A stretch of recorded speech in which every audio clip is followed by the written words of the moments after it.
Chapter 19. Fire at their backs. The mountains fell away behind them, a black saw-blade rim against the glowing sky. The fire had turned night into its own kind of false dawn, staining everything in hues of rust and blood. Pete drove in silence, both hands firm on the wheel, eyes flicking between the fuel gauge and the pale yellow lines of the road. Gas stations along the highway were hollow shells, dark, empty, their signs unlit, pumps as dead as the towns they served. The stoplights were all out, every intersection a guessing game played in shadows. He'd seen abandoned cars, a few with doors left open, but no hitchhikers, no families stranded and waving for help, just silence. A blackout silence deeper than the smoke. The road twisted lower into the canyons and Pete slowed, glancing over the guardrails. Fire raged in the chasms below, whole slopes of pine torching at once, exploding upward in sheets of orange. It looked like the world was burning from its roots. As the van wound down another curve, Pete spotted them, a white van at the overlook, its rear doors yawning open. Two men wrestled with something long and sagging beneath a tarp. Their boots scraped against the asphalt as they heaved, their voices swallowed by the roar of fire below. Pete slowed, the wheel twitching in his hands. For a moment the instinct was there. Pull over, get closer, see what was under that tarp. His throat tightened with a sudden thought of Dan, of loose ends, of things left unsaid. The bundle tossed, arched up before falling and was gone. A flash of tarp catching ember light, then nothing but the fire's hungry glow rising to swallow it whole. Pete's chest hollowed out, like the air had been punched from him. "Do not look, Peter. You do not want to stop," Gustavo said in articulated English. No judgment in his voice, just certainty. Pete's grip hardened on the wheel. He pressed the gas, the overlook shrinking in the mirrors until it was only smoke and then nothing at all. Further down, the fire had toppled trees across the road. One smoldered, blocking half the lane, branches of flame like a torch laid horizontal. Pete braked hard, killed the engine. Both men stepped out, boots sinking in the ash that drifted like snow. Gustavo unslung the hatchet from his belt and went to work without hesitation. Each blow cracked the air, sparks flying as the blade bit into scorched wood. Pete followed suit, dousing flaming branches with the extinguishers, stamping out smaller fires beneath his soles, dragging debris clear. Sweat streaked soot across their forearms, their faces. The heat pressed in from all sides, but they moved fast, focused, carving a narrow breath of safety from the chaos. When the last log gave way and the road was clear, they stood catching their breath, the sound of fire rolling through the canyons below like a tide. Pete wiped his brow with the back of his wrist and glanced up. 2 deer, then 3, slipped past them on the shoulder. Silent, moving with calm urgency in the same direction they were headed. Their white tails flickered in the half-light, vanishing into the smoke. Pete exhaled slow. "Good sign," he muttered, half to himself. They climbed back into the van, ash still swirling in with them as the doors shut. Pete turned the key. The engine coughed, then caught. He pressed on, shoulders tight, the mountains fading behind, the fire always at his back.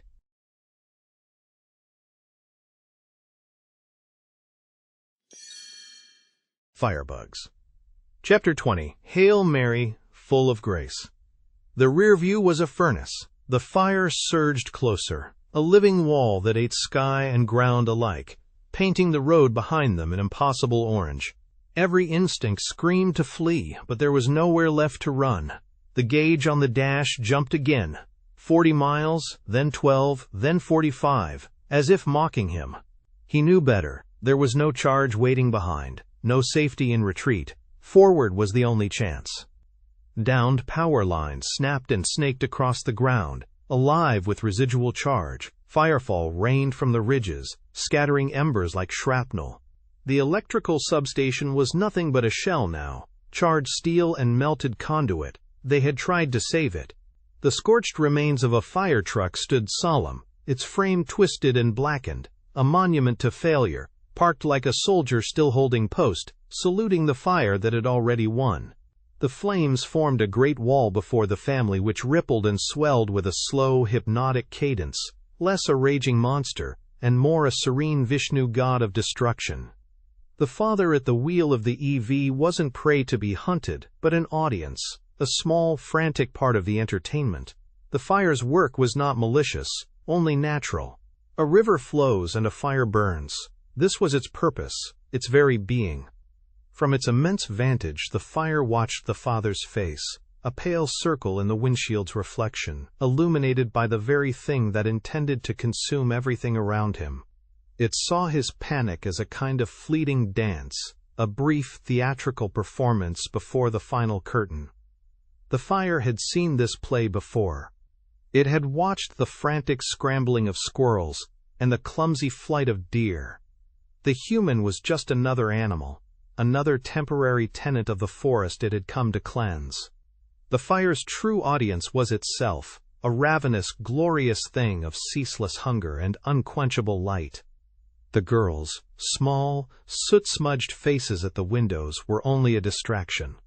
The fire saw them as transient shapes, blobs of color that would soon be erased, their short lives no more significant than the whisper of a pine needle catching a light. It felt no anger toward them, no malice. It was merely amused by their struggle, by the futility of their little box of metal against its vast, roiling power. "Daddy?" Sass's voice was a pinched whisper, her head craned between the seats. Piglet pressed in beside her, both girls as close to the front as their little bodies could push without climbing over. Their eyes were wide and wet, faces lit in strobing orange, as if they too were caught in the flames. He forced his voice steady. "Get down, both of you. As low as you can. Close your eyes." They didn't. They couldn't. He reached for faith the way a drowning man claws for air. A ragged Hail Mary scraped from his throat, cracked and trembling, but the words came. "Pray for us sinners, now and at the hour of our death." He tightened both hands on the wheel, felt his pulse hammering against the leather. Then he gunned it. The EV screamed down the blacktop, engine whine swallowed by the roar of the firestorm, the passenger windows spiderwebbed with a sickening crack, heat warping the glass. Piglet shrieked. Sass clutched her sister, both of them howling like their throats might split. The cat yowled inside its crate, then soaked the towel beneath it in a sharp, acrid flood, more from the girls, terror than the furnace outside. The fire swallowed the car in a shuddering instant. Embers struck the hood like meteor showers. Guardrails glowed molten. The world shrank to a tunnel of flame. The wheel fought him, pulling left, pulling right, but he held it steady, knuckles bone white.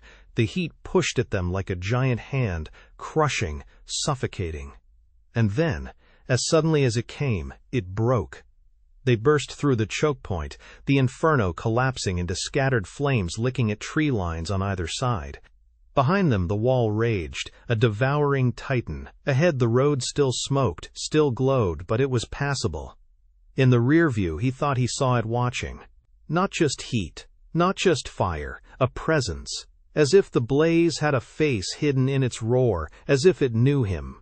A predator cloaked in combustion, hunting him and his daughters with ancient malice. Paranoia? Maybe. But the fire moved like it knew their names. He let out a gasp he hadn't known he was holding, a sob cracking free before he crushed it down. The girls clung to the back seat, eyes wide, throats raw. For them he forced a grin that wasn't a grin at all. "Told you, we'd make it."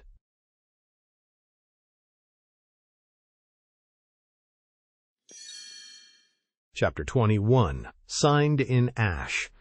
The EV shuddered, gave a wounded whine, and slumped into limp mode. The dash pulsed its final indignity, reduced power. He shoved it into neutral and let gravity take the wheel, the car coasting silently down CA 36. The mountain fell away, fire still burning in the canyons like the eyes of beasts below. In the quiet, the only sound was the wind, a lonely breath across the dry pine and scorched rock. The asphalt, black as pitch, was a river of darkness snaking through the night. He gripped the wheel just enough to keep it straight, a ghost in a machine hurtling toward the valley floor. Ash, dust, and smoke claimed both valley and summit, binding them in a breathless pact. The car's windows caught the glow of distant infernos, the canyons yawning like the jaws of something ancient and hungry.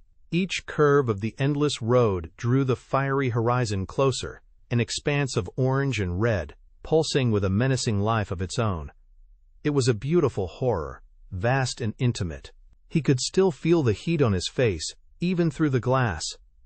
He'd driven this road 100 times, but never like this. It didn't feel like a road anymore. It felt like falling, the car sliding downhill into whatever waited below. The sun was sinking. At least the headlights still worked. Limp mode hadn't taken those. They cut a narrow tunnel through the smoke, but beyond their reach the land burned. Not just burning. The flames were a presence, a living force that had taken hold of the land.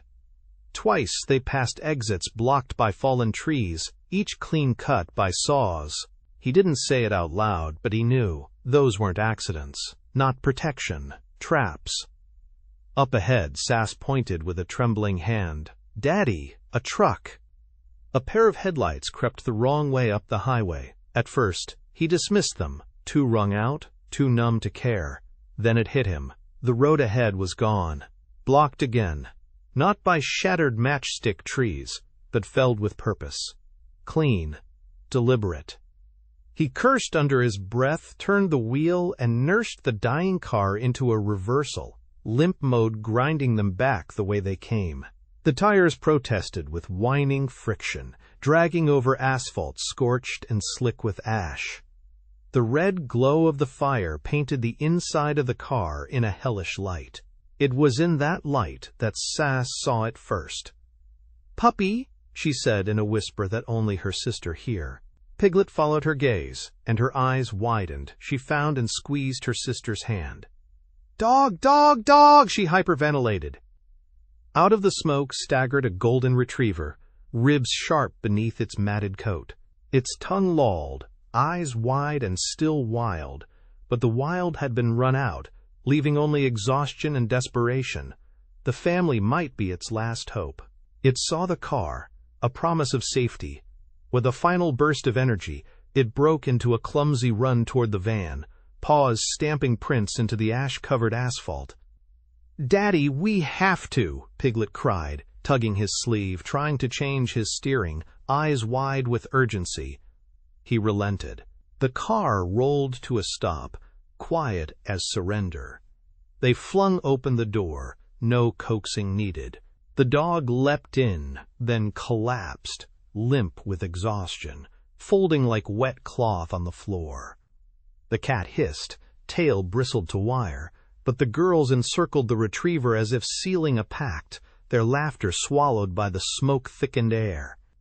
A few more miles down the road, more felled trees tried to block their path, but this time someone had taken a chainsaw to the mess.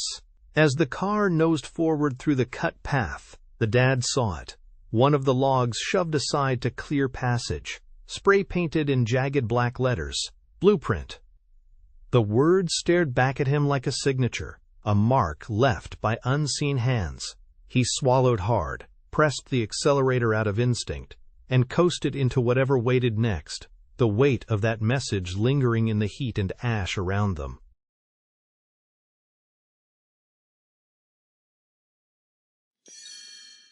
Chapter 22, Ritual of Burn.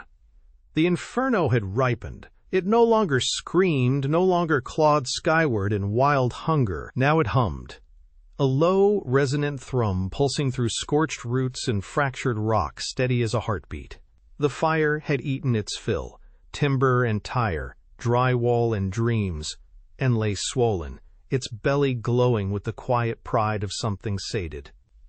Flames curled upward like dancers at the end of a long performance, their gestures slower now, deliberate, ritualistic. They did not lunge, they swayed, they remembered. This was no tantrum, no accident. This was ceremony, ceremony of fire, ritual of burn. The air shimmered, not just with heat, but with history. Every lick of flame carried memory. The kitchen table where children once drew in crayon. the engine block of a truck that once hauled hay, the cedar beam hand-cut and set by a man long dead. The fire had known them all. It had unmade them all.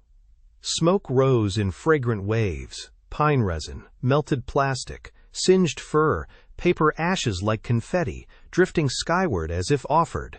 Incense for gods no one prayed to anymore. At the center, where the fire was oldest, wisest, the colors deepened. Amber thickened to copper.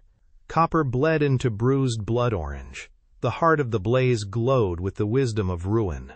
It spoke, though not in words. It had seen the insides of houses, the hidden corners of lives. It knew the taste of solitude, of grief, of neglect. And it paused, for a breath, for a thought. Should it rest? Was it enough? The fire asked itself, if a fire ceases to burn, does it remain fire, or is it ash? The silence was its answer. And then it bellowed. Not as rage, not as hunger, but as declaration. A fire that does not burn is no fire at all. Its work was not finished. It leaned again into its nature, into its endless appetite, and smiled in its way, with light, with heat, with ruin renewed. The blaze turned its face down toward the road, a flicker, a gleam, the movement of prey, headlights trembling in the smoke. The fire narrowed its gaze. It had known such creatures before, machines with metal hides and glass eyes. Some had burst in panic, coughing sparks, feeding the blaze with their own guts. Others had stalled, too weak to run. This one didn't panic. It crawled stubbornly forward, humming in silence, almost timid. The fire cocked its head, the way a cat does when a mouse dares to sprint rather than freeze. Annoyance flared, quick and sharp, but beneath it purred excitement. The fire stretched its legs. Flames unfurled across the guardrails, leapt into the sky, then dropped low, licking the asphalt like claws testing for weakness. Heat pressed against the glass of the car, cracking it in fine lines, like teeth testing bone. It came in for a close look. It prowled. Not fast, not slow, just certain. Smoke curled like breath, thick and deliberate, wrapping around mirrors and vents. The air inside the car turned viscous, heavy with the scent of melting plastic and fear. The fire didn't roar. It whispered. It watched.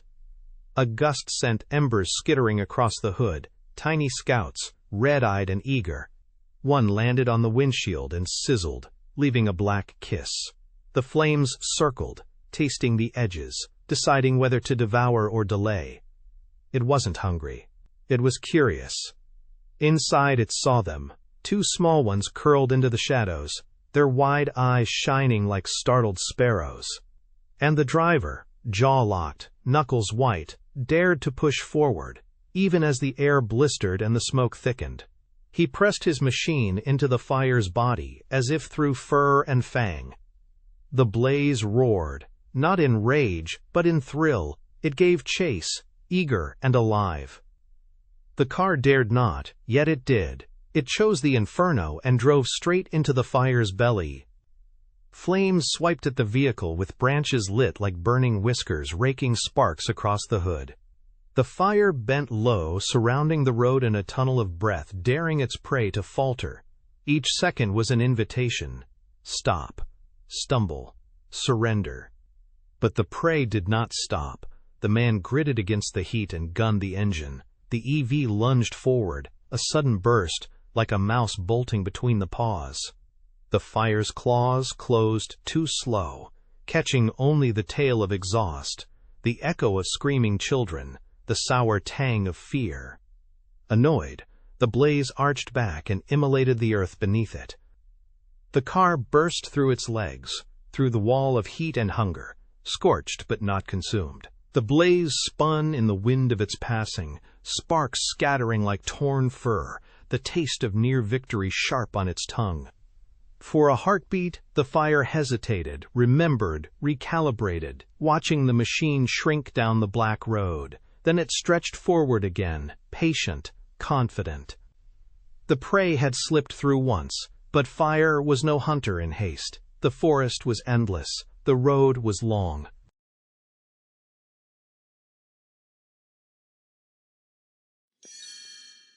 Chapter 23, Deadbolt 2. Hours past the substation and firewall, with dusk bleeding into the hills, the fire still hunted them, never catching, never falling behind. It moved like memory, like vengeance with breath. The family's EV coasted in neutral along CA-36, limping toward Somerville. The steep climbs they had only barely crested flattened near Dinsmore, but the tension held, like something waiting to break. Then it happened. The car gave a shiver, like a final breath through its frame, then surrendered. No jolt, no sound, just silence swallowing the cabin. The dashboard spasmed red, warnings, errors, commands that meant nothing now. The road ahead undulated gently, but the machine had spent itself. Limp mode failed. The EV gave its last protest, a lurch, a flicker, a hiccup in its electronics, and then stillness. The dad didn't speak. His hands stayed on the wheel, knuckles pale, jaw locked against the rising panic. He'd felt the moment coming, each mile a borrowed breath. But now that it had arrived, he had nothing left to bargain with. No backup plan, no miracle charge. Just the quiet collapse of motion and the sound of his daughters holding their breath behind him. He didn't turn around, didn't curse, just stared ahead, willing the car to keep moving. But it didn't. He slammed the wheel. "Out," he said, voice sharp, carving through the thick air. "Now!" The family spilled from the car. Granola bars and bottled water were passed in trembling hands. Sass broke a piece of hers and fed the dog, then poured water from her bottle into the Goldie's mouth. Her tongue lapped with quiet contentment. Piglet, watching her sister feed the retriever, tried to mimic the gesture. She offered a chunk of granola to the cat, but the creature, still caged, lunged through the bars with surgical precision, swatting the offering clean from her grasp. Piglet blinked, tears welling, not just from the rejection, but from the weight of the day pressing down on her small shoulders. The dad looked back. Not at the girls, not at the car, at the fire. It stood in the hills behind them, watching, not chasing now, waiting. Its orange pulse flickered like breath, like thought. For a moment, man and flame locked eyes across the scorched divide. The fire leaned forward, curious. Pete didn't flinch, didn't blink. But the fire didn't blink either. It didn't need to. It had all the time in the world. Pete broke the stare, jaw tight. He turned, gathered the girls with quiet urgency. Sass fell in beside him, the dog trailing close. Piglet insisted on carrying the cat carrier, although she dropped it every 10 yards, each time met with a piercing squeal from inside.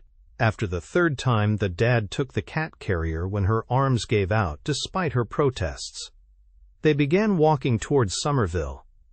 The fire had overtaken this stretch before, charred road beneath their feet, canyon to the right still burning, sky above thick with ash. Fires smoldered in the distant hills.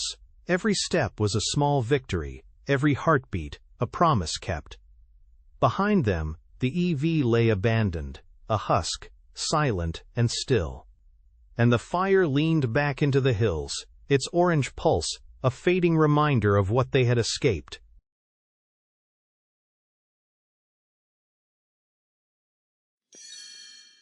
Scene 24. The road to Somerville. The road stretched ahead, black and scarred, a ribbon of ash and heat. On either horizon, the blaze pulsed, alive and watchful, a twin heartbeat of danger. Smoke curled low across the asphalt, stinging their eyes, coating hair, skin, and clothes with the bitter tang of charred pine. The dad walked first, the girls close behind. Piglet clung to his leg, tiny fingers gripping fabric like a tether to safety. Sass hauled her backpack straps tight, shoulders hunched, eyes scanning the orange haze, measuring each step. Behind them, the dog padded wearily, paws printing the ash. The cat murmured in its carrier, a low, rasping growl. The road was empty. Somerville waited ahead, powerless, silent, a ghost of the town it had been. Streetlights dead, windows dark, no sign of life, but a lone floodlight, casting a pale beacon into the clouds. The hush felt unnatural, broken only by the hiss of fire, the snap of timber, the drone of embers drifting lazily on the wind. Heat pressed from every side. The Diablo winds blew hot and relentless, scouring their necks like the furnace's exhale. Every step was a small resistance against the tide of the inferno that had flattened roads and erased lives. The dad's lungs burned, chest tight. If he was tired, he pitied his girls, one step after another, a rhythm of stubborn defiance. And then, a sound. Not the fire, not the wind, not the cracking of trees, but a deep, rising hum, a machine, engine throbbing, cutting through the roar. Headlights swam through the smoke, golden arcs in the haze. One car had passed them before, vanishing as quickly as it appeared, leaving no promise. The dad didn't let his heart rise yet. Another glow stretched across the road, rippling in the ash, a living thing of promise and danger. He squinted, measuring, calculating. Could it help? Or was it just another shadow of hope, swallowed by distance and heat? The family pressed closer. Piglet's tiny hand tightened around his. Sass's eyes were wide, ears tuned, ready for either salvation or disappointment.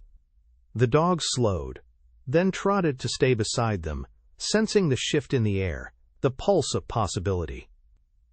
The cat yowled, a sharp note slicing through the tension, as if warning them that this moment was theirs and not yet certain. The headlights drew nearer, rhythm steady, engine throbbing like a heartbeat, a rhythm to match their own. In the smoke-thick air, the first glimmer of movement, of potential reprieve, became real. For hours, their world had been defined by the fire's roar and the EV's silent, desperate progress. This sound, the low, insistent thrum of a combustion engine, was an intrusion, but a welcome one. It was the sound of humanity, of something mechanical and grounded in a world gone to hell.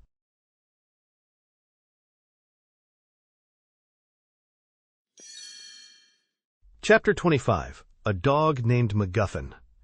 The dad's arms ached, but he held the cat carrier high, a plastic talisman against encroaching devastation.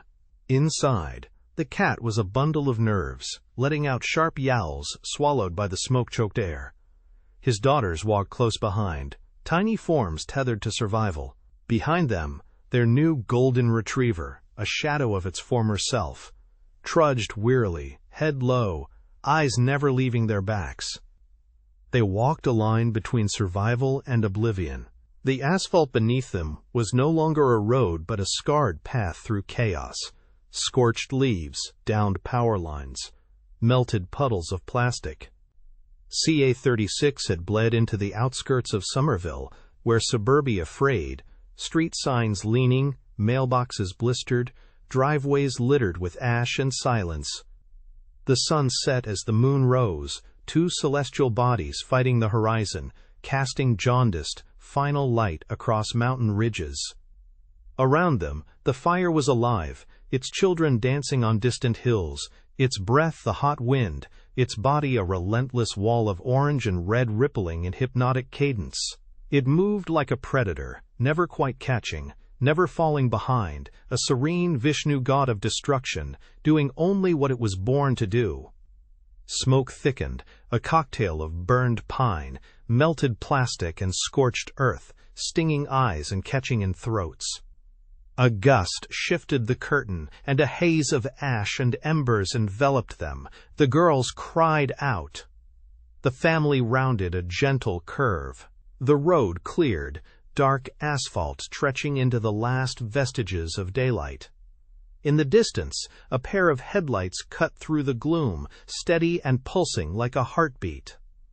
From the opposite direction, Pete and Gustavo rounded the same bend, tires crunching over debris. They'd just come from a diner, grease barrels scorched, nothing salvageable. Now they were doubling back, scanning the frayed edges of suburbia for another greasy spoon, another chance. Then Pete saw them. Figures in the haze, a man, two kids, a golden retriever, They moved deliberately, like survivors threading a dream. Smoke curled around them, soft and bitter. Pete eased off the gas, headlights carving golden arcs through the haze. The engine's rhythm matched his rising pulse. Gustavo leaned close, not with hesitation, but with a calculation only someone who knows compromise and survival can make. His voice cut sharp over the roar of the wind. "Don't stop, keep moving, more people, more complications." Pete shook his head once, almost imperceptibly. He didn't care much for the family, not really. If the tables were turned, they'd likely leave him behind.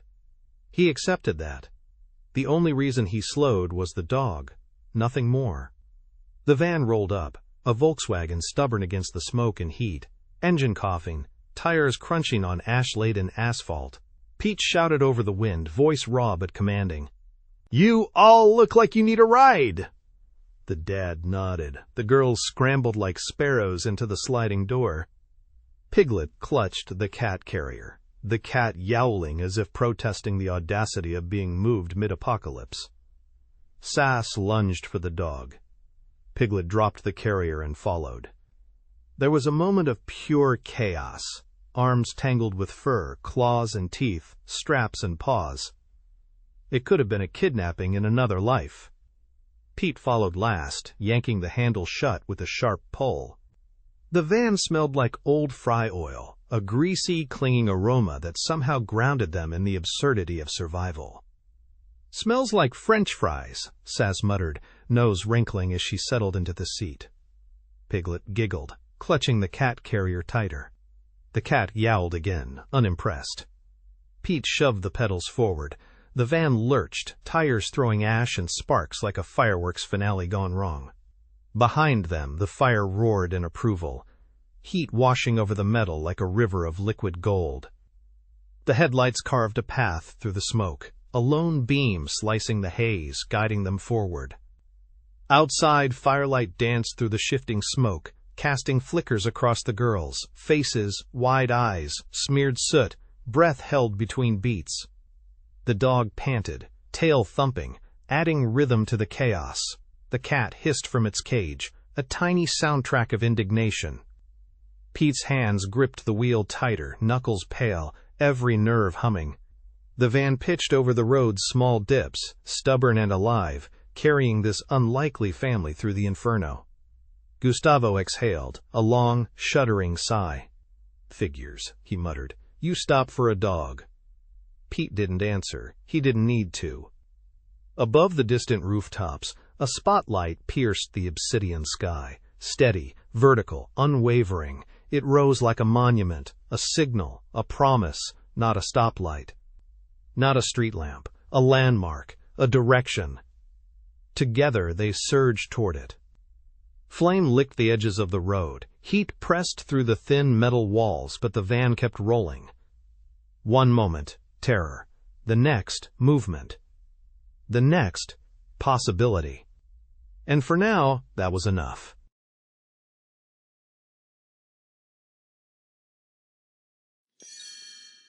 Chapter 26. The Gamble in the Foothills. The van rattled into Somerville with smoke bleeding across the rooftops like a second, darker weather system. The spotlight they'd been chasing wasn't salvation. It was a National Guard staging ground, planted square in the high school football field. Floodlights carved the haze into harsh beams, slicing the night like swords. Helicopters wheeled overhead. Hulking ospreys thumped like prehistoric birds, while a water bomber roared low, its belly spilling a silver sheet into the glowing canyon. Pete reached for the window, hot to the touch, as the van clanked through the last stretch of blacktop and into a knot of barricades. The guard had closed CA-36. Soldiers waved traffic into a bottleneck, M4s slung tight across their chests, their movements sharp but not unkind. The air was all heat and kerosene and sweat. A churn of command barked over radios. Civilians tried to make sense of the new world. The football field was a refugee hive. Tents in neat rows, the bleachers sagging under the weight of displaced families, lines forming for bottled water and ration packs. Buses idled with hazard lights blinking, their exodus scheduled for Reno. Pete idled the van at the edge, its engine coughing like a smoker, the gauge needled low, fuel nearly gone. He pressed a palm to the dash, muttered a curse under his breath. The girls craned at the sight of other kids. Laughter, movement, safety implied. The dog barked once, tail hammering the van wall. The cat, insulted by the noise, hissed and curled deeper into her carrier. Pete spoke with the guard. A sergeant in soot-streaked fatigues shook his head before he'd finished. Pete leaned out the window, impatient. "What about diesel? You've got generators humming all over this town. Don't tell me there's nothing left." "There isn't," the sergeant replied flatly. "What we have, we need, for med stations, evac ops, water pumps, to keep this whole thing from tipping into chaos. Civilians aren't getting diesel. Not tonight. If you want, you can stay at the Somerville High School football stadium. Buses head east in the morning. People only," the sergeant added. "No pets." Piglet slid her finger through the carrier's wire door to poke the cat. Her face crumpled. She turned to her father, eyes pleading, tears already falling. Pete glanced at the rear-view mirror. The eldest was clutching the dog tighter now. That was the reason. Not them, but him, the Goldie. "Regulations. No exceptions," the sergeant said, nodding toward both the dog and the cat. "University of Reno's housing displaced civilians. Not their animals." "Animals," he said, like someone who has never owned a dog. Piglet whimpered. Sass set her jaw. Dad shook his head, looking down, trying to reassure his daughters. Pete leaned back, fingers drumming the wheel. His eyes flicked past the guard, past the floodlights and the order, toward the smoke climbing higher over the ridge. The van was starving. Reno was more than a tank away. "Then we improvise," Pete muttered. The thought coiled into words, and the words took hold. Fry oil. Sonora. Just 5 miles from Somerville, tucked in the Sierra foothills. Old diners, greasy spoons, back alley taquerias, ghost kitchens whose vats might still hold liquid gold. He turned to Gustavo and smiled. "Downtown Sonora. Historic strip. We'll find a fryer that hasn't been raided yet and drive to Reno ourselves." Gustavo's expression flickered between skepticism and grim faith. "If Sonora hasn't already burned." Pete twisted the key, coaxed the engine forward. "Then we better be fast." The van wheezed back into motion, the guard's floodlights shrinking in the rear view. Ahead, the road to Sonora dipped into smoke, and with it, the fragile gamble of their survival.